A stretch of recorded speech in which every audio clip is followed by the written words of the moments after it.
Hello guys, আসসালামু আলাইকুম। সবাই কেমন আছেন? আলহামদুলিল্লাহ আমি ভালো আছি। আজকে আমি নিয়ে আসলাম মজাদার লাচ্ছা সেমাই ভুনা। তো প্রথমে আমি সেমাইগুলো ভালো করে ভেজে নিয়েছি। ভাজা হয়ে গেলে আমি একটা ছাঁকনিতে নিয়ে হালকা গরম পানি দিয়ে সেমাইগুলো ভালো করে ধুয়ে নেব।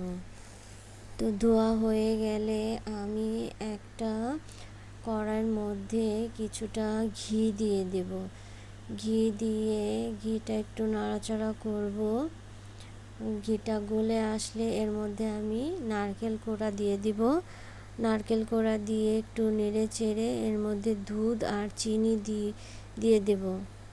তো সব কিছু আমাদের মিশানো হয়ে গেলে এর মধ্যে আমি সেমাইগুলো ঢেলে দেব। সেমাইগুলো দিয়ে দুধ, চিনি আর নারকেল ভালো করে সেমাইয়ের সাথে মিশিয়ে নেব। ভালো করে মেশানো হয়ে গেলে ভাজা ভাজা হয়ে আসলে তৈরি আমাদের ভুনা সেমাই। আমাদের এই রান্নাটি যদি ভালো লাগে অবশ্যই লাইক কমেন্ট করে দিবেন।